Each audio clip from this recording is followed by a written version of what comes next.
Hi, and thank you for joining me on another episode of the Tech Exec Podcast, where I'll help you turn your team from the company's biggest expense to its biggest advantage. As always, I'm your host, Aviv Ben-Yosef, and our subject today is the AI fight.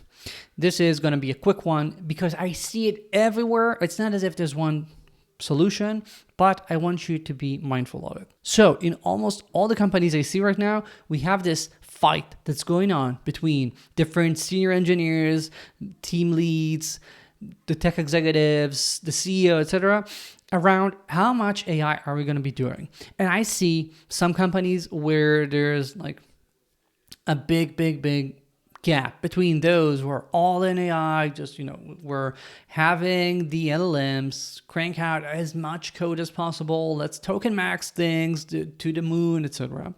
And there are those who are very wary of what's happening. They still want to review every single line of code. They actually prefer approving anything that the LLM is doing even before it actually writes it. They work very closely with it. They view anything generated by others in the company when they know AI is involved as slop, no matter what they did. And you see this tension. And again, there's no one solution. There's no one, okay, here I am, Aviv, telling you have to be doing this or that. No. But I want you to realize that there is this tension. The fight is actually something that makes a lot of sense, because if you just look back 6 months, whatever worked 6 months did not work the same or was not ideal 2 months later, and again 2 months after that, and 2 months after that. Things keep shaping. So today, what I want you to take is, first of all, that the AI fight is going to remain with us for a while, and that's a healthy thing. You don't want a team where no one is looking to the side, tries to assess what's happening, see if what you're doing still makes sense, being updated about what's happening in different companies and the industry as a whole. You want to have that bit of tension. That means that things are probably, or less likely, going in the wrong direction. So first of all, don't reprimand someone for caring enough about things. But number two, the second takeaway today is you cannot allow that tension to get you stuck, to not be able to make any forward motion because you're afraid of people, especially when you have a hardcore of a few senior engineers who tend to not want to see this progress because they're craftspeople, because they care about things, because, they feel like, why am I even in this industry if I'm doing this? Maybe I need to switch jobs. All of these are not things that I'm making up. These are things that I've seen more than once with clients over the last few months, where some people, because they had some power, because they were really afraid or didn't agree with what's happening or thought they knew better, put a stop for essentially everything the company was trying to do when it comes to adopting AI faster. And unfortunately, unless, you're NASA or something, what we're seeing in the market is that we have to try things. We cannot be, trying to be an ostrich with our heads in the sand and hoping to only reemerge once the dust settles and we all know what's the right way of doing things. It's likely not going to be that easy and straightforward for more than a year into the future. And that means that if you're doing anything where you actually have competitors, you're in an active market, you're a startup, you do not have the time to try to do things and continue doing things the old way and just wait.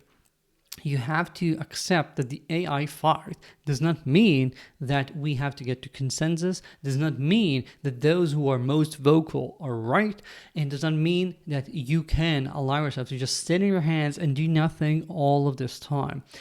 You have to decide to make more experiments, to be very much on top of what's happening, to ensure that you're not just doing things for vanity metrics, for the sense of making people think that you know what you're doing because it looks good on LinkedIn, but translating that into practical progress, assessing how things are improving, having these experiments often with those people who are most afraid, to have them review what's happening and help others around them create code that they understand is not slop, and understand where are the areas where we allow things to go like that, where are the areas where we are stricter, where can we shape the harness to give us more security in what we're doing. Which roles do we give more freedom here? Like, for example, what happens when juniors end up using these tools and when seniors end up using these tools is often very different. So can we create different harnesses or different practices and processes for different people to ensure that what we're doing makes sense? Okay, what I'm telling you is to take the AI fire, and rather than trying to squish it, use the energy, use the fact that these people care, and turn it around into something that's practical, something that's helpful for everyone involved. So you don't stick your head in the sand, you realize that you can change things faster, that you can experiment, you can try things in a way that's safe enough so that you can see what's working out or not, rather than, again, just waiting till all the stars align and finally we know how to do AI perfectly, because, man, who knows if that time is ever going to get.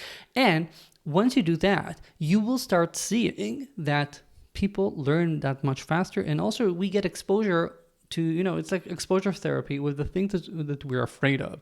It helps those seniors understand what's happening. And if they're genuinely good seniors, it's just like, I don't know, switching from Backbone to Angular to React, whatever.